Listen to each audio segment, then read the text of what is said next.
ইন্ডিয়াতে প্রত্যেক 1 মিনিটে 4 লোক হার্ট অ্যাটাকের এক্সপেরিয়েন্স করে, ওটাও জানলেবা। কিন্তু লোকেরা এই হৃৎপিণ্ডের কথা কখনো শোনে না। জিজ্ঞাসা করুন কেন? কেননা ওদের এজ গ্রুপ 25 থেকে নিয়ে 50 সালের ছিল।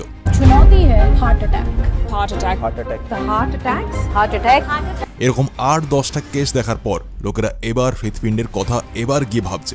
আর যেখানে ফিট লোকেদের হার্ট অ্যাটাক আসছে, তো কোথাও পরের নাম্বার আপনার তো নয়। ভয় পাবেন না, হেলথ ইনফরমেশন ভিডিও এটা, এবার একটু মন দিয়ে দেখুন।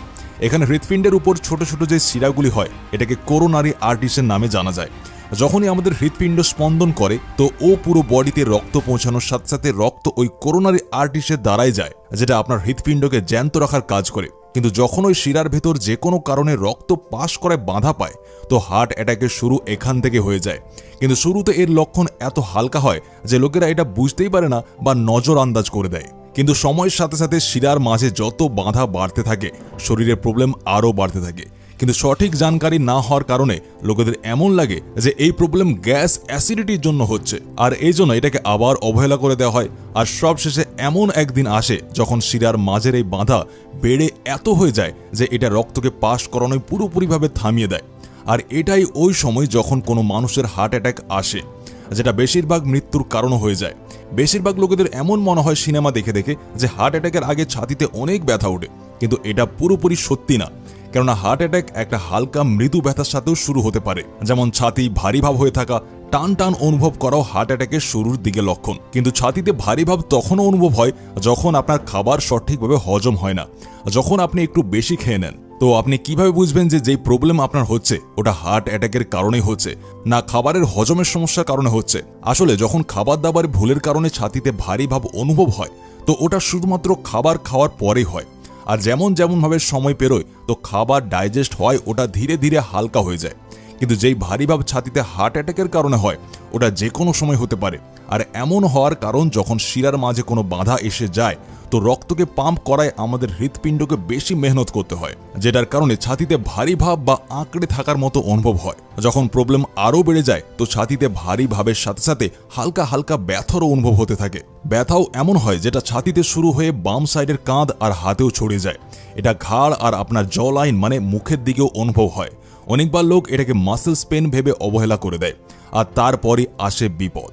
সেটাই আপনি যতই হেলথ রেমেডিস ফলো করে নিন, আপনার হেলথে যতই খেয়াল রাখেন না কেন, আজকের সময় প্রত্যেকটি ফলে আর সবজিতে এত পেস্টিসাইডস হয় যে কখন কি হেলথ এমার্জেন্সি এসে যাবে কোনো ভরসা নেই। কখন একটা হাসতা খেলতা মানুষ বেডে পড়ে যাবে, কখন ছাতিতে ওঠা মামুলি ব্যথা হার্ট অ্যাটাকের রূপ নিয়ে নেয়, বা কখন হেলদি খাবার খাওয়ার পরেও আপনি হসপিটালাইজ হয়ে যাবেন, কেউ জানে না।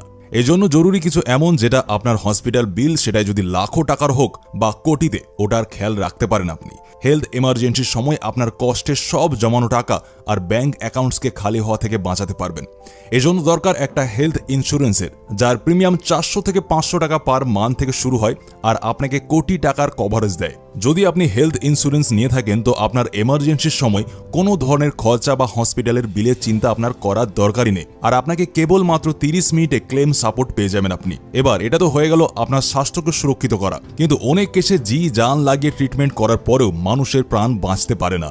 এবার এমন অবস্থায় যদি ওই ব্যক্তি ঘরের একটাই রোজগার করনেওয়ালা ব্যক্তি হয়, তো ওই সময় ওর পরিবারের উপর দুঃখের পাহাড় ভেঙে পড়ে। হ্যাঁ, পার্সোনাল লস ঠিক হতে পারে না, কিন্তু আপনি কি চান আপনার পরিবারের সদস্যদের হাত পাততে হয়, ফাইন্যান্সিয়াল স্ট্রাগল করতে হয়? যদি না চান, তাহলে এই জন্য দরকার টার্ম ইন্স্যুরেন্স। এটা এমন একটা ফাইন্যান্সিয়াল সেফটি যেটা আপনার পরেও আপনার পরিবারের খেয়াল রাখে, ওদের কোটি টাকার কভারেজ দেয়, আপনার বাচ্চার পড়াশোনা, ঘরের খরচা সবকিছু সামলে নেয়। আর বেস্ট পার্ট হলো এটা সুপার অ্যাফোর্ডেবল। প্রিমিয়াম মাত্র 600 থেকে 700 টাকা মাসিক থেকে শুরু, আর আপনি যত কম বয়সে নেবেন প্রিমিয়াম অতটাই কম পড়বে। আপনাদের সবার জন্য লিঙ্ক আমি ডেসক্রিপশনে দিয়ে দিয়েছি, যেখানে আপনি সব ট্রাস্টেড ইন্স্যুরেন্স পার্টনারকে কম্পেয়ার করে 15% অব দি ডিসকাউন্টে বেস্ট টার্ম প্ল্যান আর 25% অব দি ডিসকাউন্টে বেস্ট হেলথ প্ল্যান বাঁচতে পারবেন। দেরি করবেন না, এক্ষুনি লিঙ্কে গিয়ে ক্লিক করুন, আপনার হেলথ আর আপনার পরিবারের ফিউচার দুটিকেই সিকিউর করুন। এবার আসি আমাদের টপিকে। যখন আমাদের হার্টের প্রবলেম আরও বাড়তে থাকে আর আপনার শিরায় ব্লকেজ আরও বেশি বাড়তে থাকে, তো এমন অবস্থায় আপনাকে নিঃশ্বাস নেওয়াতেও সমস্যা হবে। যাদের হার্ট অ্যাটাক হতে চলেছে, তাদের নিঃশ্বাস নেওয়ার সমস্যার সাথে সাথে ছাতিতে ভারী ভাব বা হালকা ব্যথার অনুভবও অবশ্যই হয়। আর যখন প্রবলেম আরও এগিয়ে যায়, তো শরীরে আরেকটা লক্ষণ দেখা দিতে থাকে, যেটাকে কোল্ড সোয়েট বলে। কোল্ড সোয়েট ওটাকে বলে যেখানে আপনি কোনো শারীরিক কাজ করছেন না, এমনকি ওয়েদারও নর্মাল আছে, কিন্তু তাও আপনার গায়ে মুখে ঘাম দেখতে পাওয়া যায়। প্রশ্ন এটা হলো যে এমন কেন হয়।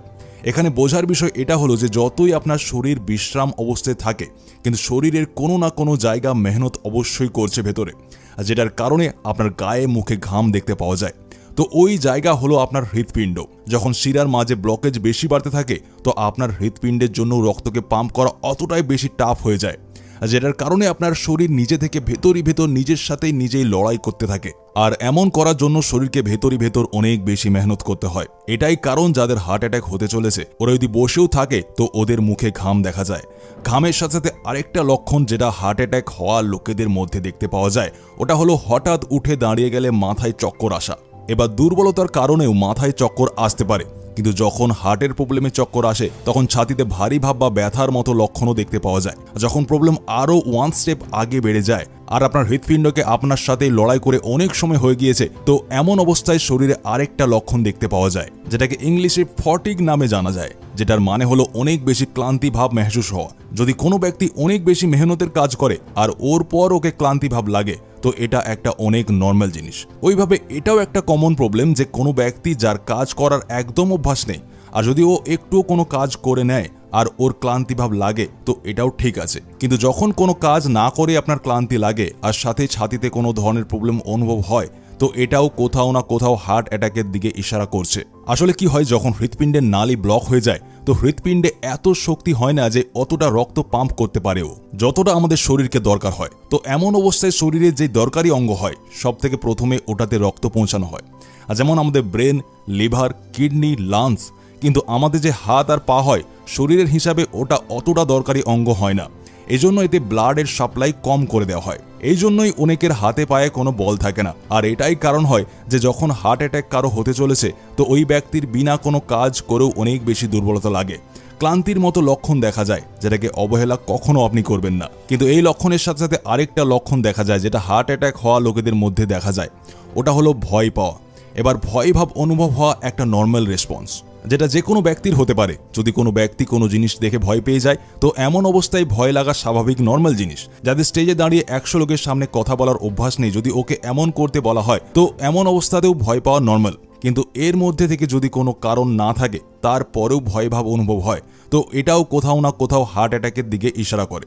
যখন কখনো কোনো মানুষের হার্ট অ্যাটাকের কারণে ভয়ভাব অনুভব হয় তো ওর ছাতি ধড়ফড় করতে থাকে, ভারী ভাবের মতো লক্ষণ দেখতে পাওয়া যেতে পারে। মানে যত হার্ট অ্যাটাকের লক্ষণ বলা হয়েছে যদি ওর মধ্যে থেকে কোনো জিনিস আপনাকে বা আপনার পরিবারে দেখতে পান তো যত দ্রুত পারেন আপনাকে একটা টেস্ট করানো দরকার, আর ওটাকে ইসিজির নামে জানা যায়। এটাকে করাতে প্রায় 400 টাকার মতো খরচ হবে আপনার, যেটা থেকে আপনার হৃৎপিণ্ড এখন কোন অবস্থায় আছে ওই ব্যাপারে অনেক জানকারি আপনি পেয়ে যাবেন। আর আপনার স্বাস্থ্যের জন্য হেলথ ইন্স্যুরেন্স নিতে একদম ভুলবেন না। Link in description and pin comment, go and check. আর আপনার পছন্দের বেস্ট প্ল্যান চুজ করুন and save your family to uncertainty. এই লক্ষণগুলি যদি দেখতে পান তাহলে অবশ্যই আপনি আপনার হার্টের কেয়ার করবেন, আপনি ডাক্তারের কাছে গিয়ে ইসিজি করাবেন, একদম এইসব জিনিসে অবহেলা করবেন না। তাই আজকের ভিডিওটা বেশ এতটাই, দেখা হবে আবার পরের ভিডিওতে। ততক্ষণের জন্য নিজের খেয়াল রাখুন, সুস্থ থাকুন।